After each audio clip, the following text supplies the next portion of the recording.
Hey everyone, my name is Stephen Sharif, and I'm the creative director here at Intrepid Studios. Many of you have seen our MMORPG in development, Ashes of Creation. Well, I'd like to take you through part 1 in a series of videos that will explain probably the most important system in the game, our node system. This system is what enables players to develop the world around them, affecting everything from the story of the world to the content that players experience. All throughout the world in Ashes of Creation exist nodes. These nodes at first exist behind the scenes, unknown to the players as collection points for activities. These nodes are divided into zones of influence, or ZOIs as we call them, represented here by the different colored areas, and within each zone is a node as shown. A node represents a specific location where a camp can form and gradually be developed into a village, then a town, to a city, and eventually a metropolis.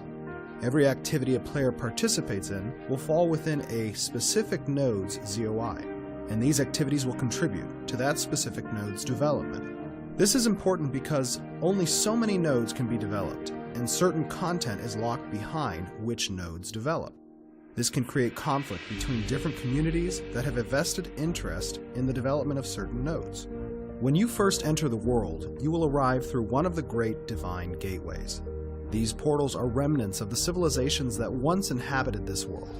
Your ancestors fled their home in haste, and now an eternity has passed, and these divine gateways have opened once again, leading you back to the world of your origin. As our players begin to explore their surroundings, they will find a world teeming with valuable resources, complex quests, and monstrous foes. In this case, one of our players has found some ore to mine, which allows her to progress her artisan class by collecting materials from the world. This other player has begun to harvest wood he needs for building supplies to construct a home on the hillside. As they collect these materials, they are both gaining character experience, while at the same time contributing experience to the node that resides within this specific zone of influence. As players participate in more activities, this node will collect enough experience to advance to the next stage of development. All the activity in this area has brought the base node to stage 1 in its development. We call this the NPC stage. Until now, this node was unknown, but the arrival of these NPCs unlocks access to new activities for the players, and as the node continues to progress through each level, it will attract more NPCs, which will provide evolving content that reflects the specific node's location. Let's fast forward to a level 4 node, the town stage. Notice that a new monster is threatening our newly formed town. If this node had not been developed, it may have never revealed itself. The world itself is reacting to the advancement of specific nodes.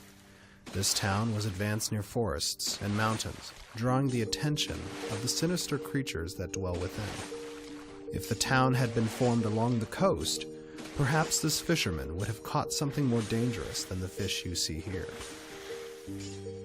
The content that exists in Ashes connects in some way to the location and advancement of the node system. It reaches level 5, becoming a city, and some new events are happening in the world. A bridge has been built to connect this area to a neighboring node. This will add a potential trade route that our caravan system will take advantage of, connecting two neighboring nodes and allowing for economic prosperity for players to capitalize on. However, all of this activity has triggered something deep within the mountain. All of this civilization has awoken an ancient dragon. The higher stage a node advances, the more significant events it draws toward it. Epic world bosses will reflect the development of specific nodes and their location. Our world is designed to react to the players by providing new and exciting chapters to an ever-evolving story. A story that reflects the actions of each server. A story that can change and adapt to provide the players an immersive tale woven by the actions of the community.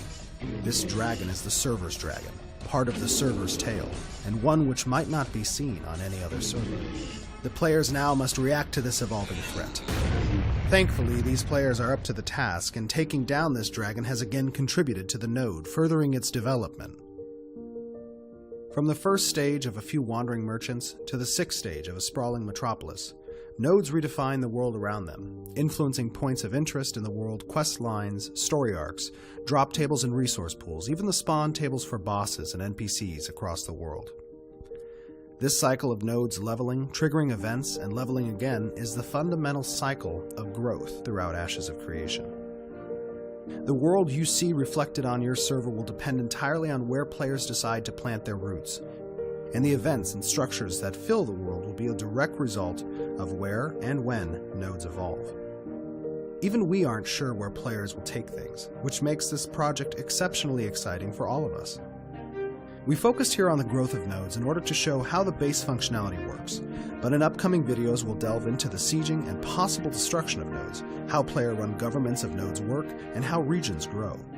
I hope you've enjoyed Part 1. And if you'd like to get involved in our development, you can register on our website at ashesofcreation.com or follow us on YouTube and join our community Discord. Thanks for watching Part 1 in our series on nodes.